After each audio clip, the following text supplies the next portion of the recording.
할렐루야. 네, 반갑습니다. 말씀 증가하기 전에 잠시 인사를 드리겠습니다. 저는 만 36년 전에, 그러니까 1983년 10월에 서울중앙교회에서 목사 안수를 받고, 또 그해 10월에 아마 기억해보니까 아마 오늘 날짜 같아, 10월 27일 날 인도네시아 선교사로 떠나서, 부족하지만 오늘 이 시간까지 하나님께서 사용해 주시고, 거기에는 저를 보내신 교회로서 서울중앙교회가 어머니와 교회 같은 주파송 교회로서 지난 시간 동안 신실하게 함께 이 귀한 일에 동참해 주심을 이 시간을 빌어서 우리 인도네시아 교회 성도들과 더불어 감사 인사를 드립니다. 저는 최근 한 4년 동안은 주로 한국에 많이 있었습니다. 저희 고신교단 본부에서 본부장으로 지난 3년간 섬기면서 거의 한 500여 명의 우리 교단 선교사들을 총괄하며 섬기는 일을 맡아서 봉사했습니다. 그리고 지난해 9월부터 안식년으로 사실은 좀 쉬어야 되는데 우리 천안 신대원에 또 선교학 교수님이 부족해서 지금 새 학기째 가르치고 있습니다. 그러면서 본부장 할 때나 지금 안식년 때도 여전히 1년에 몇 차례 인도네시아에 가서 저희 신학교 집중 강의도 하고 교회들도 돌아보고, 지지난주에도 아내와 함께 한 열흘간 다녀왔습니다. 참, 그리고 올 연말에 이제 제 7기 사역을 위해서 인도네시아에 다시금 재파송을 준비하고 있습니다. 지난 날들을 돌아보면 정말 전적인 하나님의 은혜와 또 영적 부모님과 같은 서울중앙교회가 든든히 있었기 때문에 오늘의 인도네시아 선교와 제가 있다고 그렇게 생각합니다. 인도네시아의 저희 교단에 14유닛의 선교사들이 여러 섬에서 섬기고 있고, 저희가 처음 개척한 인도네시아 장로교단이 올해로 만 30주년을 맞고 지금 약 한 90개의 전도처를 포함한 교회들과 약 한 80여 명의 목회자들이 땀을 흘리면서 이제 자립하는 교단으로 발전하고 있습니다.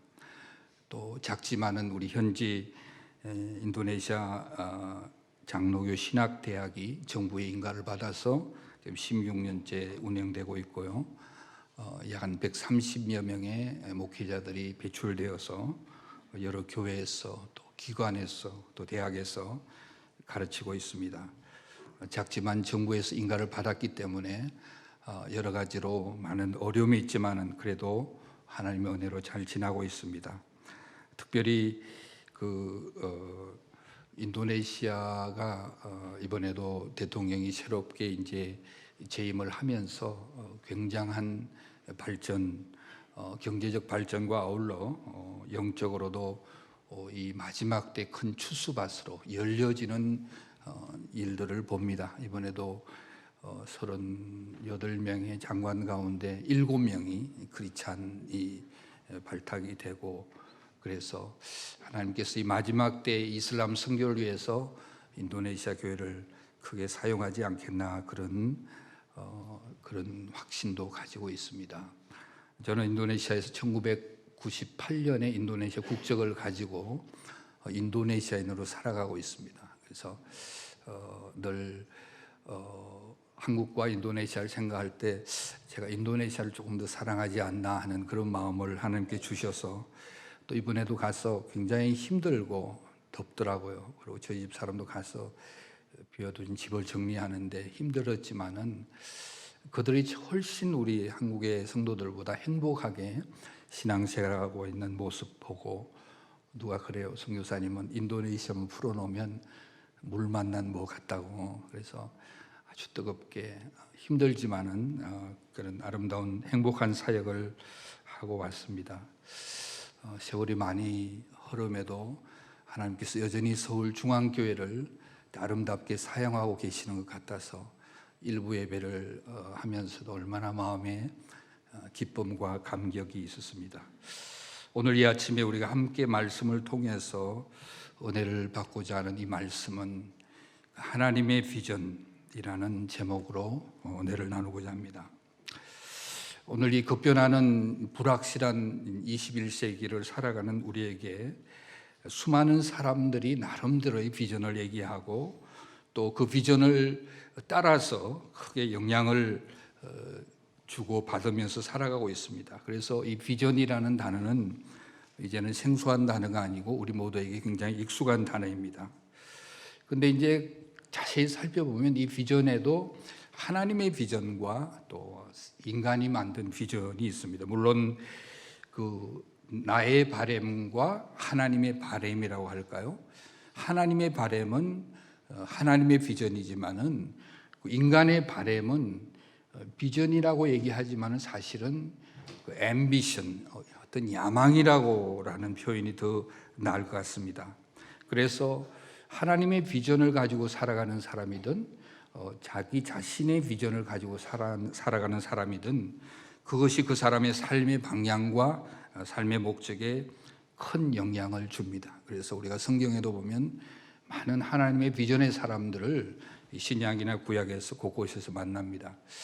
구약에서 쉽게 우리가 생각해 볼 수 있는 여호수아 같은 그 모세 시종으로 쭉 지내다가 하나님의 비전을 모세가 죽고 나서 발견하게 되죠. 여러 가지 열악한 환경, 애굽에서 하나님의 약속의 땅을 나오지도 못하고 힘든 가운데서도 하나님께 자신을 부르고 하나님께서 보여주시는 강하고 담대하라, 굳게 하라, 하나님께서 주신 비전을 바라보고 환경을 초월한 그의 삶의 발걸음을 내어드립니다. 그래서 마침내 즙과 꿀이 흐르는 가나안 땅으로 들어가는데 하나님의 비전에 아주 귀하게 쓰임받는 인물로 우리가 기억하고 있습니다. 그런가 하면 신약에서는 뭐 여러 하나님의 비전의 사람이 있지만은 바울 같은 바울이 2차 전도 여행을 하기 전에 하나님께서 그 놀라운 그 비전을 보여주시잖아요. 예루살렘 회의에서 이방인도 복음을 전해도 좋다는 그런 놀라운 소식을 가지고 바울에게 있어서 비전은 이 소아시아를 그리스도께로 1차 전도여행에 갔던 소아시아의 교회들에게 복음을 전하기 위한 그의 플랜이 있었지만은 마게도냐의 환상을 보여주셔서 하나님의 비전을 따라서 바울은 유럽을 향해서 순종하면서 나아가는 모습을 봅니다. 그래서 사실은 이 하나님의 비전을 우리가 깨닫고 나아간다는 것은 하나님의 자녀의 삶에는 굉장히 중요합니다. 때로는 하나님의 비전을 붙잡고 살아가지만은 여전히 우리 마음 한구석에는 우리 인간적인 야망이 있습니다. 그래서 오히려 출발할 때는 굿 스타트를 해서 하나님의 비전을 가지고 나아가다가 많은 유혹과 도전들 속에서 자신의 어떤 서바이벌 모드, 생존 모드로 바뀌거나 좀 더 삶의 질을 추구하는 그런 하나님의 사람도 적지 않습니다. 워낙 이 시대가 물질주의가 팽배하기 때문에 여전히 하나님의 비전을 따라가기 위해서 우리가 치료해야 될 그런 여러 가지가 많다는 거죠. 그래서 하나님의 비전은 너무나도 확실하고 하나님이 출발하시고 궁극적으로는 하나님께 영광을 돌리지만은 인간의 그 앰비션, 야망은 궁극적으로 인간을 높이고 또 자신의 인간의 방법으로 나아갑니다. 그래서 사실 오늘 하나님의 비전을 생각하면서 요한복음 3장 16절의 이 말씀은 신구약 66권을 요약한 구절이라고도 말할 수 있어요. 이 요한복음 3장 16절에 하나님의 비전이 고스란히 담겨 있습니다. 그래서 이 요한복음 3장 16절을 통해서 우리가 하나님의 비전을 나눠보고자 합니다. 하나님이 세상을 이처럼 사랑하사, 결국 이 비전 출발은 하나님이 주어라는 거죠. 그리고 이 비전의 궁극적인 목적이 뭔가 하면 세상에 사는 하나님을 알지 못하는 멸망받을 영혼들에게 영생을 얻게 하기 위한 하나님의 비전에 분명한 골이 있습니다.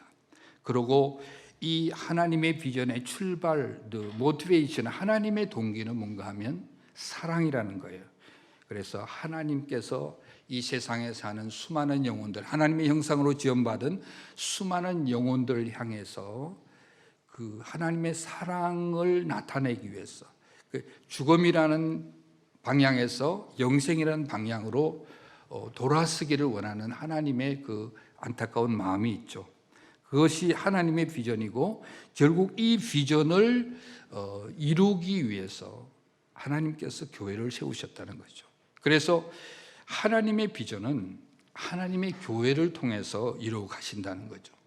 예수님께서 하나님의 비전을 이루기 위해서 이 땅에 오셔서 하나님 100%의 신성을 입고 오셔서 우리의 죄를 대속하시는 구속자로서 십자가에 못 박혀 죽으셨지만은, 인성을 입고 인간으로 오신 예수님은 어떻게 하나님의 비전에 순종하며 나아가는가를 그의 삶을 통해서 우리에게 보여주시고, 예수님께서 떠나시기 전에 제자들에게 내가 이 반석 위에 내 교회를 세우리니 음부의 권세가 이기지 못하리라. 그래서 하나님의 교회를 예수님께서 세우실 때 이 교회를 통해서 하나님의 비전이 성취되어가는 영적, 유기적 공동체, 살아있는 공동체로서 교회를 세우셨습니다. 그리고 교회의 머리가 살아계신 예수님께서 이 교회의 머리라는 거죠. 그래서 예수님께서 마태복음 28장에 보면 우리가 쉽게 아는 그레이트 커미션, 주님께서 이 세상을 떠나기 전에 우리에게 주신 지상 대명령에 보셔도 그렇게 나오잖아요. 예수께서 나와 말씀하시 이르시되 하늘과 땅의 모든 권세를 너에게 주셨으니, 내게 주셨으니 그러므로 너희는 가서, 교회가 가서 모든 민족으로 제자를 삼아 세례를 베풀고 내가 너에게 분부한 모든 것을 가르쳐 지키게 하라. 볼지어라 내가 세상 끝날까지 너희와 항상 함께 있으리라. 그래서 결국 하나님의 교회는 다이나믹스가 있어야 되고 살아 있어야 되고, 하나님의 교회는 영적 유기체로서 성장을 해야 되고, 하나님의 교회는 고착된 것이 아니라 하나님의 비전을 이루어가는 거룩한 공동체가 되어야 된다. 그래서 그 교회 구성원인 저와 여러분, 우리의 몸이 하나님의 전이라고 하는데 우리 스스로도 하나님의 비전을 이루어가는 하나님의 사람으로, 하나님의 비전이 나의 비전이 되고 하나님의 바람이 나의 바람이 될 때 그곳에 이 땅에서의 영적인 천국을 우리가 이루면서 살아갈 수 있다는 겁니다. 인도에서 선교 사역을 한 35년간 하고 선교사로 파송한 모교회인 영국 교회로 돌아가던 한 선교사, 그 레슬리 뉴비긴이라는 선교사가 있었습니다. 이 선교사는 그 생애 거의 반 이상을 인도에서 바치고 모교회로 돌아왔는데, 이 레슬리 뉴비긴이 엄청난 충격을 받습니다. 리컬처럴 쇼크를 받는데, 어떤 문화의 적응이라기보다는 자기가 파송되기 전에 그 교회, 영국 교회 모습과 자기가 35년 자기를 위해서 물질로, 헌금으로, 기도로 도와준 영국 교회를 바라보니까 너무나 실망하게 됐어요. 더 이상 교회가 교회의 기능을 감당하지 못하는, 교회 안에 세속화의 요소, 인본주의의 요소, 교회가 교회로만 펑션을 전혀 하지 못하는 안주하려는 요소, 냉랭함의 요소, 형식이 강조된 요소. 그래서 이 레슬리 뉴비긴이 너무 참담해서 어떻게 하다가 이렇게 됐냐, 교회 안에 선교적 DNA가 완전히 사라져버리고 교회가 교회로서 기능을 하지 못하는 이 안타까움을 보고 교회를 새롭게, 세속화된 다원주의 문화 속에 어떻게 교회를 그렇게 새롭게 할 것인가 고민하면서 일어난 운동이 그 미셔널 처치라는 선교적 교회라는 운동을 시작하게 됩니다. 굉장히 쉽게 우리가 하나님의 교회를 여러분들이 나름대로 다 이해하지만은 저희 말의 트레디셔널한 전통적 교회, 또 이 선교적, 성경적 교회는 큰 차이가 있습니다. 한국 교회도 저도 이제 선교지에 오래 있다가 한국에 와 보니까 모든 게 풍요해지고 교회 프로그램이라든지 모든 아름다운 것들이 업그레이드 되었는데 이 교회가 어떤 면에서 굉장히 그 좀 전통적 교회 틀에서 벗어나지 못하는, 그래서 하나님의 비전을 이루는데 때로는 교회가 그침돌이 되는 교회들도 왕왕히 봅니다. 감사하게도 우리 서울중앙교회는 상당히 선교적 교회의 역할을 일찍부터 해왔고, 이번에 와서도 보니까 너무 귀한 거는 그렇게 대형 교회는 아니지만은 일당백을 감당할 만한 하나님의 성숙된 성도들의 모습을 보면서 제 마음속으로 굉장히 감사했습니다. 그러면 이제 전통적 교회와 선교적 교회를 이 다이아그램을 통해서 우리가 잠시 한번 볼 수 있었으면 합니다. 전통 교회의 어떤 기능을 볼 때는 한번 띄워볼까요? 교회는 우리가 잘 아는 대로 한 5가지의 그 교회가 감당해야 될 역할이 있지 않습니까? 예배, 하나님 앞에 드리는 예배, 월십, 예배를 통해서 진정한 살아있는 예배를 통해서 우리가 하나님을 만나고 하나님으로부터 큰 은혜를 받습니다. 그래서 예배를 통해서 우리 가슴이 변화가 되고 우리가 하나님의 새롭게 계속해서 어떤 성화되어가는 그런 거 하면 이 교육, 뭐 제자 훈련이라든지 여러 가지 소교 공부를 통해서 우리가 지적으로 하나님을, 성경을 더 깊이 알아가고, 그래서 어떻게 보면 우리가 교회에서 하나님께서 주시는 블레싱, 축복은 예배와 말씀 공부를 통해서 우리가 성장하고 성숙합니다. 그러나 그런 하나님과의 어떤 버티컬, 하나님과의 어떤 수직적인 관계를 통해서 받은 은혜를 성도들이 함께 코이노니아 나누면서 펠로십을 하면서 봉사를 하면서 교제를 하면서 훨씬 더 우리가 성숙되고 거기에 시너지 효과가 나죠. 그래서 예배와 말씀 공부와 이 교제를 통해서 받은 이 은혜를 우리가 흘러보내야 되는 거죠. 그래서 뭐가 있습니까? 이 구제라고 하죠. 가난한 사람에게 또 어려운 사람에게 블레싱을, 물질적인 축복을 흘러보내기도 하고, 더 나아가서 궁극적으로는 영적인 축복을 흘러보내는 거죠. 전도를 하고 선교를 해서 우리가 어떻게 하든지 하나님의 비전인 잃어버려진 영혼을 찾아내는 겁니다. 근데 전통적인 교회는 자꾸 이게 구조 자체가 고착화돼, 조직화되어 버립니다. 그래서 뭐 선교부장 아니면 뭐 교육부장, 예배부장이 누구가 되느냐에 따라서 사실은 하나의 그 작은 5개 피스로, 조각으로 되어 가지고 이것들이 어떤 의미에서 큰 힘을 내는 유기체적 공동체보다는 오히려 커지면 조직체적 공동체로 가기가 쉽다는 거죠. 그러나 그렇게 될 때는 우리가 하나님의 비전을 이루는 교회 유기적 공동체가 되기 힘들다는 거예요. 그리고 포커스가 거의 교회 안에 있기 때문에 부딪힘과 갈등이 있을 수 있다는 거죠. 그러나 성경적인 교회는 그 다음에 보면 이 선교적 교회의 특징은 이 골이 세상을 향해 있습니다. 요한복음 3장 16절에도 하나님이 교회를 이처럼 사랑하사라고 하지 않았어요. 하나님이 성도들을 이처럼 사랑하사라고 하지 않았어요. 하나님이 세상을 이처럼 사랑하사. 세상에 있는 하나님의 형상으로 지음받은 이 사람들, 비록 그들이 아담과 하와의 죄로 말미암아서 하나님과 떨어져 있는 그 영혼을 찾는, 창세기 3장 9절에 보면 아담과 하와를 범죄하고 떠났을 때 찾으시던 하나님, 아담아 내가 어디 있느냐. 공의의 하나님의 잣대로 볼 때 아담은 심판받아 마땅하지만은 사랑의 하나님의 입장으로 볼 때는 그 범죄한 인간을 구하기를 원하는 선교의 하나님, 사랑의 하나님, 그것이 하나님의 비전이라는 거예요. 그 잃어버린 영혼을 찾기 위한 하나님의 열심이 구약의 역사요, 신약의 역사요, 오늘까지 하나님의 변함이 없는 하나님의 열심을 하나님의 교회를 통해서 이루길 원한다는 거죠. 그래서 아까 전통적 교회하고 차이는 뭔가 하면, 선교적 교회는 하나님의 비전을 이루기 위해서 세워진 영적, 유기적 공동체이기 때문에 하나의 그 바디, 몸이 되어서 서로 다른 지체들이 하나가 되어서 일을 하는데, 결국 우리가 받은 예배와 말씀을 통해서 얻은 블레싱을 서로 교제를 통해서 하나가 되어서 봉사를 하고 구제를 하고 나아가서 복음을 전하는 그래서 하나님이 세상을 이처럼 사랑하사, 그래서 선교적 교회나 선교적 삶을 사는 성도들의 관심은 늘 교회 안에 있는 게 아니라 교회 밖에 잃어버려진 영혼을 향하여 우리가 늘 기억하면서 우리가 살아야 된다는, 그렇게 될 때 우리가 하나님의 비전의 도구로 사용할 수 있다는 겁니다. 물론 이 일을 이루기가 쉽지가 않습니다. 그래서 예수님께서 연약한 우리를 기억하시고 사도행전 1장 8절에 성령을 선물로 주시지 않습니까? 오직 성령이 너희에게 임하시면 너희가 권능을 받고 예루살렘과 온 유대와 사마리아 땅끝까지 이르러서 나의 증인이 되리라.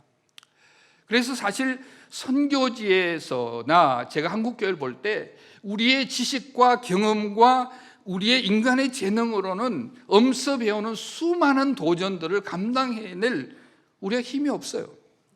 성령의 강력한 능력으로 우리가 무장하지 않으면 오늘 이 세속화되어가는 이 시대를 우리가 이길 수가 없어요.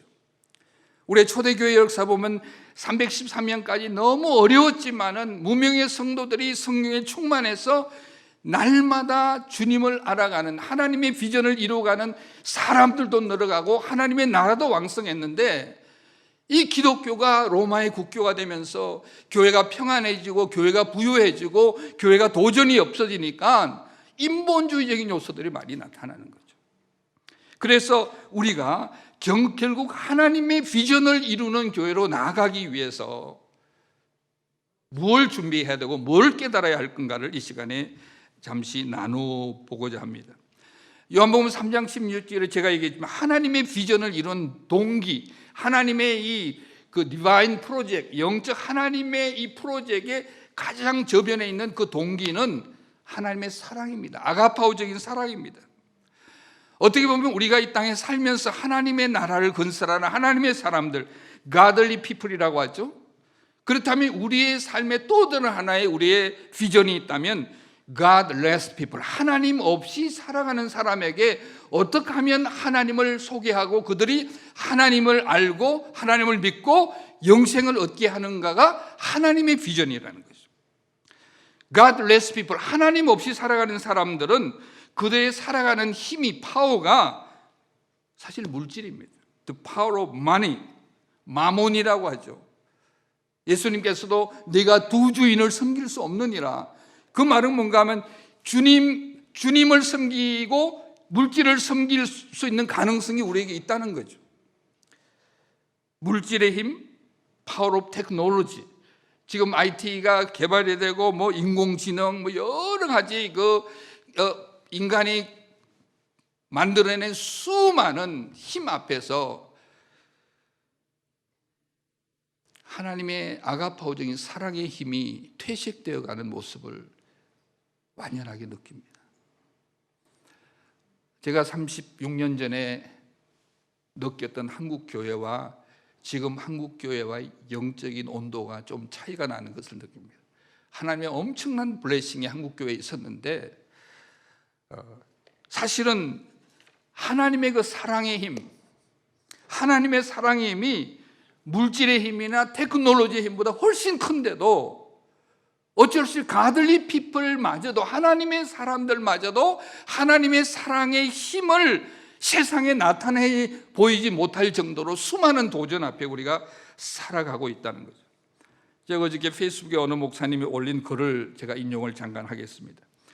교회의 교회됨은 규모에 있지 않다. 동원할 수 있는 사람이 많고 사용 가능한 재정이 넉넉할 때 사람들은 자기를 과대평가한다. 일반적으로 사람들은 크기의 신화에 속절없이 굴복한다. 하지만 그 크기와 영성이 꼭 비례하는 것은 아니다. 한국교회가 세상의 추문거리가 된 것은 사람들이 저마다 교회 성장 신화에 몰두하면서부터다. 성장이 암암리 하나님의 지상과제가 되는 순간 예수님의 스피릿, 영적 스피릿은 쓰러지기 쉽습니다. 보여지는 그 파워, 성장이라는 가시적인 그 볼륨, 사이즈라는 것이 보이지 않는 세속주의를 뒤흔드는 물질의 파워에 영향을 받는다는 거죠. 본질과 본질과 결말이 결과가 뒤집힐 때 그것을 누구보다도 먼저 알아차리는 것은 godless people이다. 교회 밖의 사람들이 더 먼저 알아차린다는 거죠. 제가 한국 와서 느끼는 그 하나, 레슬리 뉴비긴 선교사가 느낀 그런 감정하고는 아니지만 하나 느낀 거는, 하나님께서 한국교회에 주신 축복이 왜 하나님께서 이렇게 많은 축복을 주셨을까? 한때는 한국교회가 세계 두 번째로 많은 선교사를 파송하는 엄청난 하나님의 역사를 이루는 도구로 사용했는데, 어느 날 보니까 한국교회가 너무 부해지고, 그 부해지다 보니까 보이지 않게 파워 오브 마니, 물질의 능력 앞에 하나님의 사랑의 능력이 점점 밀려나고 있는 트렌이 아닌가 하는 것을 보게 됩니다. 이게 큰 문제입니다. 하나님의 비전을 이루어가는 것은 물론 물질도 필요하겠지만 더 중요한 도구는 하나님의 뜨거운 사랑의 능력을 우리가 흘러보내는 겁니다. 요한복음 3장 16절에 하나님께서 그의 비전을 얘기하면서 그 사랑을 말로 표현할 수 없어서 이처럼이라는 말, 하나님이 세상을 이처럼 사랑하셨다. 바울은 로마서 8장 35절에 자기가 느낀, 바울을 바울되게 한, 바울이 경험한 하나님의 사랑을 로마서 8장 35절에 이렇게 고백합니다. 누가 우리를 그리스도의 사랑에서 끊으리요? 환난이나 공고나 박해나 기근이나 적신이나 위험이나 칼이냐? 그러나 우리가 이 모든 일에 우리를 사랑하시는 이로 말미암아 우리가 넉넉히 이기느리라. 많은 도전 앞에서 자신이 하나님 주시는 사랑의 능력으로 넉넉히 이길 것을 고백하고 있습니다. 그리고 그는 실제로 이겼습니다. 그러나 우리가 이 모든 일에 우리를 사랑하시는 이로 말미암아 우리가 넉넉히 이기느니라. 내가 확신하노니 사망이나 생명이나 천사들이나 권세자들이나 현재일이나 장래일이나 능력이나 높음이나 기쁨이나 다른 어떤 피조물이라도 우리를 그리스도 예수 안에 있는 하나님의 사랑에서 끊을 수 없으리라. 그러므로 아가파오적인 사랑은 어떤 힘보다 큰 사랑입니다. 그래서 하나님의 계획은 하나님의 사랑의 힘이 느껴지는 계획이었습니다. 요즘 진품과 모조품, 진품, 짝퉁 이런 얘기를 많이 하는데, 실용주의 이 어떤 관념 속에 자꾸 보기 좋고 짝퉁이라도 좋다, 멋만 있어라, 명품처럼 생긴 짝퉁이 많은데 그런 거 여러분들 좋아하지 마세요. 그런 거 좋아하면 신앙도 짝퉁이 돼요. 껍데기는 아주 경건하고 있는데 그 삶의 내용 속에 하나님의 사랑의 파워가 없어져 버리면 아주 추해 보이는 모습을 많이 봐요. 하나님의 교회도 하나님 앞에 놀랍게 사용되다가 그 내용인 하나님의 사랑의 DNA가, 성교적 DNA가 없어질 때 하나님의 비전을 이루어가는 도구로 사용되지 않은 교회들을 우리 서구의 유럽의 교회들에서 보지 않습니까? 그런데 중요한 것은 이 하나님의 사랑의 힘, 아가파오적인 이 하나님의 사랑의 힘도 있지만은 이 아가파오적인 사랑을 가진 하나님의 사람들은 삶의 태도도 굉장히 중요합니다. 우리가 뭘 가졌느냐도 중요하지만 우리가 어떤 태도로 살아가느냐, godly people이 godless people을 하나님을 소개하기 위해서 우리가 어떤 태도, 애티튜드이 무지무지 중요합니다. 그래서 예수님께서는 아가파오적인 사랑에는 반드시 온유와 겸손이 포함되어 있다는 거죠. 예수님께서 마태복음 11장 28절에 그런 얘기하잖아요. 수고하고 무거운 짐진 자들아 다 내게로 오라. 내가 너희를 쉬게 하리라. 나는 마음이 온유하고 겸손하니 내게 와서 멍에를 메고 배우라. 그리하면 너희가 쉼을 얻으리라. 예수님께서 세상 짐을 지고 가는 어린 양으로 오셨지만 예수님은 하나님의 아들로서 제 멍에 메어서 가는 수많은 수고하고 무거운 짐자들을, 그 godless people, 하나님 없이 사는 사람들을 보는 거죠. 그들이 하나님 없이 사는 사람이 내게로 와서 나를 믿고 나를 만나고 하나님의 은혜로 믿음과 구원의 역사를 받으면 쉼을 얻는 삶을, 평화로운 삶을 산다는 거죠. 이 말은 뭔가 하면 우리가 하나님의 사람으로서 하나님의 비전을 이루어가는 성전에, 하나님의 성전으로서, 하나님의 사람으로서 우리가 먼저 하나님 주시는 겸손과 온유로 옷 입고 우리가 주님이 주시는 평화의 쉼의 삶을 회복해야 된다. 이 to be, 우리의 상태가 하나님 앞에서 하나님의 사람으로 하나님 안에서 평강을 누리고 그런 우리의 존재가 되어서 우리의 삶의 열매를 통해서 우리가 외칠 수 있어야 된다는 거예요. 옆집에 사는 최근에 이혼한 아줌마를 위해서 수고하고 무거운 짐 자들아 다 내게로 오라. 내 집사님에게 오라. 주님을 통해서 내가 너에게 힘을 주겠다라는 우리의 삶의 어떤 그 퀄리티, 영적 퀄리티가 우리에게 중요하다는 거죠. 내 삶에 나타내 보이지 않는 나의 진정한 온유한 삶과 겸손한 삶이 없는 우리의 모습으로 어떻게 하나님 없이 사는 사람에게 하나님의 성품을 우리가 나타내 보일 수 있겠느냐 하는 것이 우리의 숙제가 아닐 수 없습니다. 예수님께서는 자신을 겸손한 자로 나타내잖아요.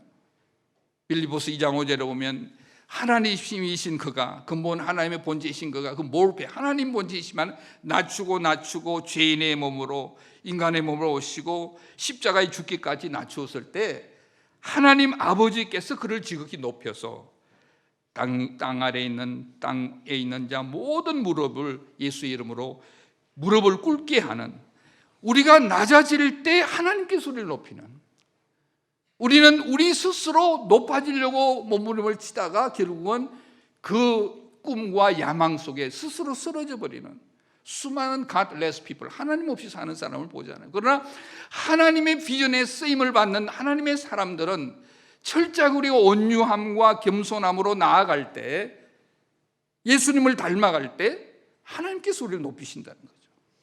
너무나 단순한 진리인데 우린 여전히 세상의 방법들이 우리 삶 가운데 더덕더덕 붙어 있다는 거죠. 그래서 우리는 이렇게 질문을 해볼 필요가 있습니다.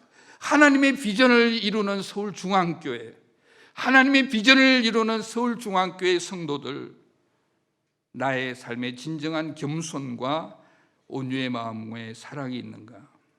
하나님의 비전을 위해서, 교회를 위해서 어쩜 우리에게 메어진 명예를 기쁨으로 메어가고 있는가? 그 멍에 때문에 때로는 오해도 받고 때로는 억울한 누명성 같지만은 우리는 이 짐을 즐거움으로 또 하나님께 주신 사명으로 알고 기꺼이 감당할 수는 없을까? 예수님께서 30절에 그랬죠. 내 멍에는 쉽고 내 짐은 가벼우니라. 그것이 하나님께서 나에게 주신 사명이라고 생각할 때 우리는 그것이 가벼워요. 저는 인도네시아에 힘든 시간들도 많았지만은 한 번도 그걸 내가 어렵고 힘들다고 생각해 보지 않았어요. 주님이 짐을 져주시니까, 주님이 하셨으니까, 또 지금도 하고 계시니까. 문제는 이 세상에 있는 godless, 하나님 없이 사는 사람의 문제가 아니라 우리 하나님의 godly people들이 여전히 하나님께 주신 비전과 생존의 사이에서 갈등하고 있다는 거죠. 그렇기 때문에 세상 사람들이, 이 땅에 소망이 없는 사람들이 우리를 보면서 뭔가 확신을 갖지 못한다는 거죠. 정말 주님의 고난, 우리가 치러야 될 대가, 십자가의 능력, 사랑의 능력, 성령의 능력을 받은 자답게 이 비밀을 감당해야 된다는 거죠. 지금 세상이 교회를 걱정하고 세상이 성도들을 걱정하는 시대가 되어버렸어요. 우리가 그리스도인으로서 선한 영향력을 흘러보내 하나님의 사람임을 그들로부터 고백을 받아야 되는데 이 부분이 우리의 삶이 힘들다는 거죠. 무엇보다도 이 아가페의 사랑, 하나님의 비전을 이루기 위해서 참된 희생을 지불한 사랑입니다. 죽음보다 더 큰 희생이 어디 있겠어요? 예수님께서 겟세마네 동산에서 당했던 고난, 예수님 죽음이 두려워서 그런 거 아니에요. 십자가에서 3일 동안이라도 비진리에게 진리가 져야 되는 상황에 이른다는 점에서 내 마음이 심히 고민하여 죽게 되었으니 너희는 여기서 머물러 깨어있으라 하시고, 그 인간의 몸을 입고 온 예수님, 하나님의 비전을 이루기 위해서 살아가는 그 예수님의 그 고뇌와 아픔을 우리는 기억해 봅니다. 그렇다면 나는 오늘 이 시대를 살아가면서 내가 하나님의 사람으로 하나님의 비전을 이루는 사람으로서 예수님 때문에 받는 고뇌와 아픔과 고난과 희생이 얼마나 있는가. 나는 여전히 주님으로부터 하나님의 교회로부터 큰 블레싱을 기대한다면 여전히 우리의 신앙은 베이비죠. 뭔가를 축복을 추구하는 시절.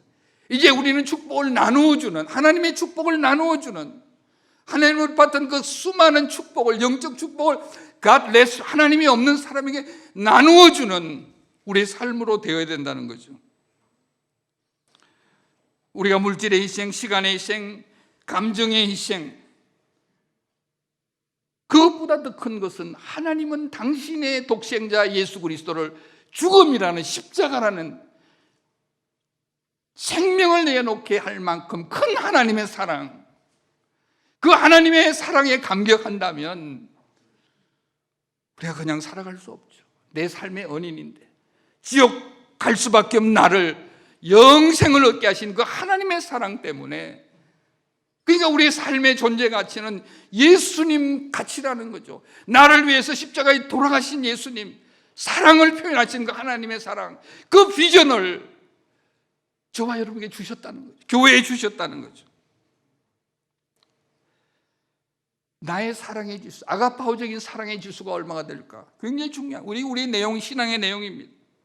나의 신앙의 성숙도, 내가 얼마나 그리스도를 닮아가는 크라이스트레스, 날마다 그리스도를 닮아가는 나의 삶의 영적인 성숙도와 내 속에 아직도 넘쳐나는 하나님의 사랑의 농도,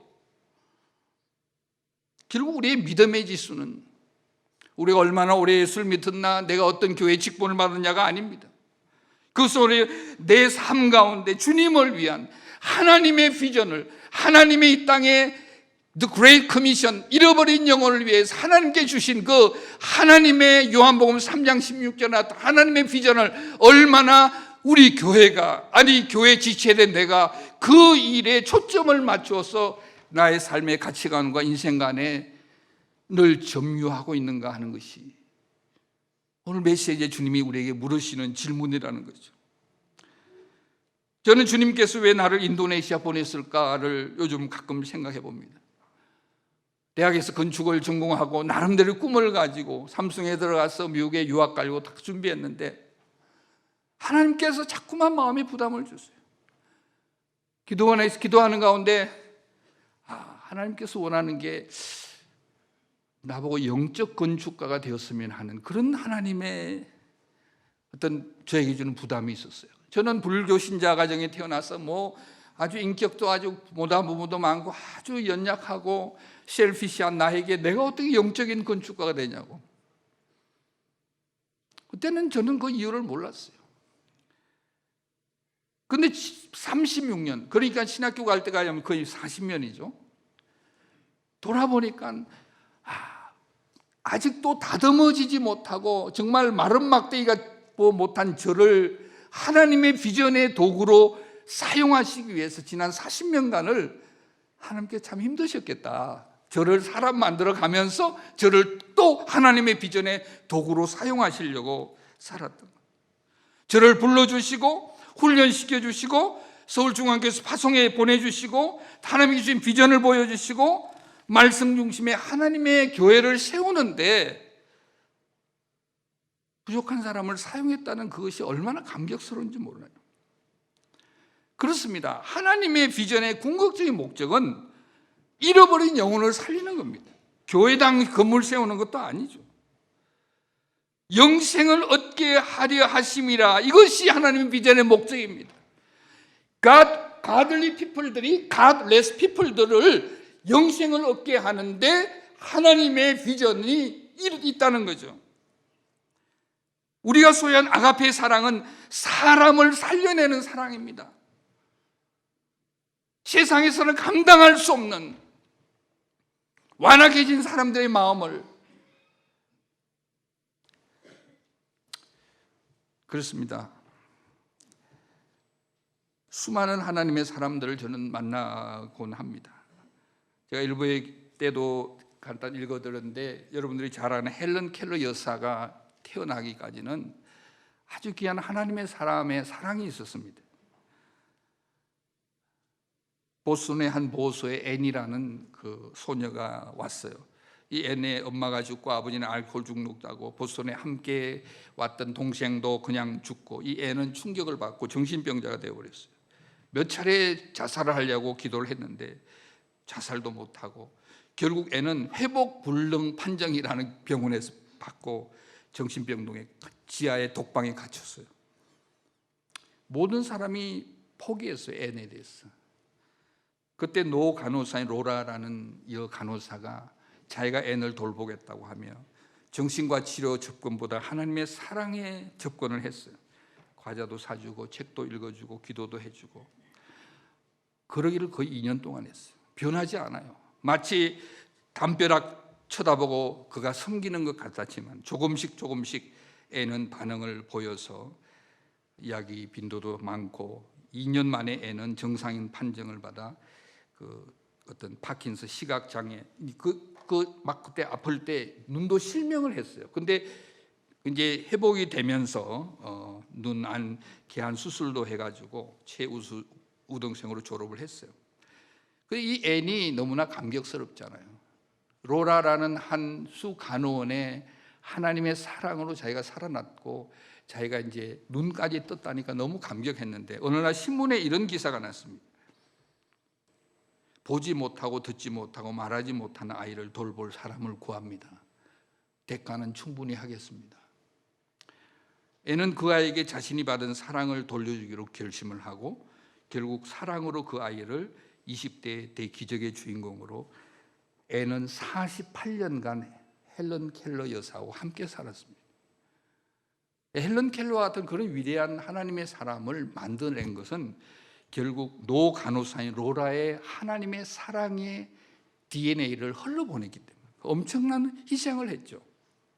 우리는 우리의 삶 가운데 the great, 큰 일을 기대하고 내가 하나님의 사람으로 뭔가 그 굉장한 신드롬, 바울 신드롬, 베드로 신드롬, great man을 생각하는데 그렇지 않아요. 정말 내 삶을 만지는 성령님의 강력한 능력을 통해서 나의 삶을 통해서 정말 소자 하나에게 하나님의 사랑을 부어줄 때 어떤 일이 일어날지 몰라요. 저는 지지난주에 제 생에 참 놀라운 일이 일어났습니다. 인도네시아에 저희 그 양부모님과 같은 할아버지가 있어 한발리라고 95세예요. 그 사모님은 90세인데 정말 귀한 분이에요. 뭐 큰 재벌 그룹의 사람인데도 지금도 하루에 거의 200개 정도 만들어가지고 전도하고 다니고 회사도 하는데 그 아들이 저하고 저보다 한 살 어리는데 굉장히 친해요. 톤이라고. 큰 그룹의 회장인데 20년 이상 친구인데 예수를 안 믿는 거예요. 제가 아무리 비교해봐도 저보다 나은 성품이 너무 많아요. 그게 너무 힘들었어요. 근데 2주 전에 세례를 받았어요. 20년 제가 기도했어요. 그래서 그 어머님이 울면서 나한테 그래요. 토니가 김 목사님을 만나서 그래도 하나님의 백성이 됐다고 눈물을 흘리시더라고요. 우리가 크리스찬의 옷을 입고 크리스찬답게 우리의 삶을 좀 우아하게 저 사람은 기독교 가문이야 그거 아니거든요. 우리 각자에게 물을 거예요. 주님이 사랑하는 아들아 딸아 내가 너를 위해서 생명을 줬는데 너 무엇하다고 왔냐. 얼마나 많은 생명을 살리고 얼마나 많은 생명들이 너 때문에 구원을 얻었느냐라는 질문을 저는 할 거라고 생각해요. 나 장로했는데 나 목사했는데요. 그건 아무 관계가 없어요. 제가 선교사들이 그런 얘기하면 후배들에게 적지 않은 선교사들이 선교 놀이를 하고 있다고. 건물도 짓고 뭐도 짓고 하는데 그거 아니거든요. 사람을 살려내고 사람을 세우고 바울에게 있어서 무엇보다 귀했던 것은 바울이 디모데를 낳았다는 거예요. 디모데를 준비했다는 거죠. 물론 하나님께 준비시켰죠. 하나님의 비전은 하나님께서 곧 관여를 합니다. 모세가 죽었을 때 이스라엘 백성들이 얼마나 실망했을까. 그러나 하나님께서 준비한 요사를 세우지 않았습니까?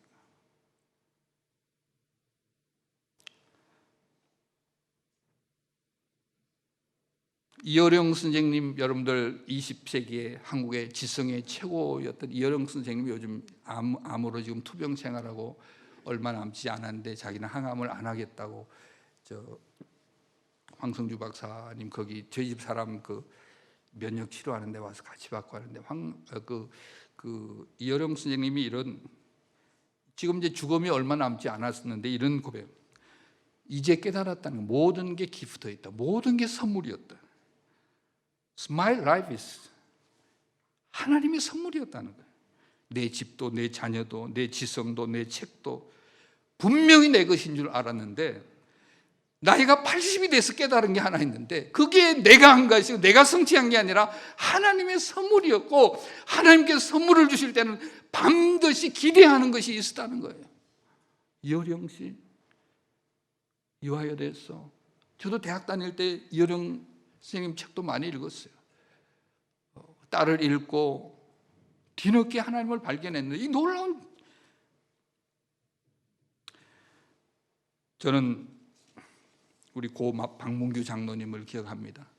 인생의 마지막을 시아라로는 선교사님의 부르짖음에 아무도 젊은 세대가 반응을 안 했을 때 그 노인의 몸으로, 몸에는 병이 있었지만은 선교사의 절규를 하나님의 비전을 이루는 하나님의 부르심으로 알고 노년의 몸으로 시아라로는 가서 인생을 어떻게 보면 아름답게 마쳤던 우리 신앙의 선배 박문규 장로님 기억하지 않습니까? 우리는 사람을 살려내는 사람입니다. 그것이 하나님의 비전이고 그것이 교회에 준 무엇보다도 큰 사명입니다. 이를 위해서 예수님께 삶의 모범을 보여주지 않았습니까? 온 성과 온 촌을 두루 다니셨던 예수님, 지쳐있는 영혼을 바라보고 민망히 여기는 마음, 목자 없이 유리하고 방황하는 수많은 영혼을 바라보며 안타까워하던 그 주님, 추수할 것은 많은데 일꾼이 없는, 하나님의 마음을 소유한 일꾼들, 하나님의 비전을 가슴에 품은 일꾼들이 없다는 거죠. 그런 얘기를 합니다. 크리스찬도 몇 종류의 크리스찬이 있다고. 제일 나쁜 크리스찬의 종류는 유다스 에스카리옷, 가룟 유다 같은 예수님을 팔아먹은 사람, 그런 크리스찬도 종종 있어요. 그러나 정말 교회 안에는 참새와 같은 크리스찬도 있어요. 말만 많이 하고 굉장한 것 같은데 안에는 아무것도 없어요. 공허해요. 힘들어요. 그러나 내가 있는 곳에서 정말 비둘기처럼 평화를 나누고 하나님의 사랑을 나누고 하나님의 비전을 나누고, 별로 표는 나지 않지만 하나님의 사랑을 나누는 사람이 있다면 또 앞장서서 독수리처럼 날개를 펴고 하나님의 비전을 선포하는 그런 유의 하나님의 사람들이 있다는 거죠. 사랑하는 서울중앙교회 성도 여러분, 하나님께서 이를 이루기 위해서 예수님께서 서울중앙교회를 세웠습니다. 그리고 이것이 하나님의 비전으로 세웠습니다. 우리 김진영 목사님하고 아까 김 목사님과 잠깐 얘기를 좀 했는데 하나님께서 서울중앙교회를 너무 사랑하는 것 같아요. 제가 오늘 교회 올 때 큰 실수를 했어요. 저는 일부 예배는 성가대원 몇 명, 주일학교 교사 몇 명만 앉아 있는 줄 알았는데 젊은 세대로 가득하게 앉아 있었어요. 김 목사님이 젊은 사람에게 투자하고 젊은이들 학사를 통해서 하나님께서 이렇게 열매를 보여주시는데 얼마나 감사한지 몰라요. 저도 인도네시아 사역을 하면서 가장 감격하는, 요즘은 인도네시아 가면 너무 기쁜 거는요, 가는 곳마다 제자들이 저보다 훨씬 훌륭하게 너무 일을 잘해요. 지난 우리 족자신학교 30주년 기념회 갔는데 나보다 다들 더 늙었어요. 와서 그래요. 교수님, 그래, 너 어디 있냐 그러냐. 구눈기둘에 있다고. 물도 없이 굉장히 열악한. 아니 근데 왜 거기 아직도 거기 있냐 그래. 35년간 있었대. 교수님이 옛날에 부흥 집회에 와서 너는 이 구둥기둥을 위해서 생을 바치라 그랬다고 그 말을 믿고 35년간 그 일을 하고 있는 거예요. 교회를 6개를 개척했대요. 그러면서 공부해서 THM까지 받았대요. 제가 눈물을 흘렸어요.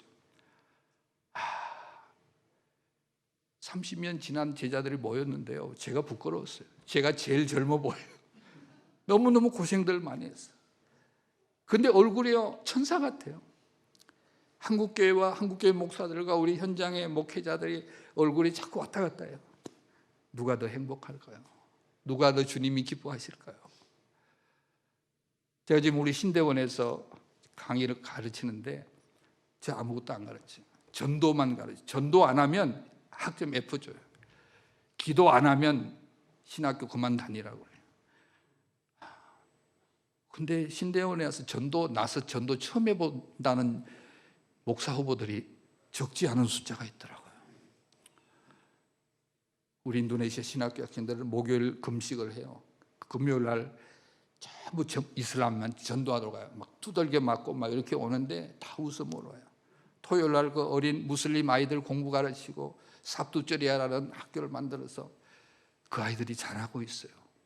너무너무 감사해요. 이번에도 가니까 이슬람에서 개종한 할머니 하나를 우리 학생이 앉아서 복음으로 계속 양육하는 모습을 보고, 야, 사람을 살린다.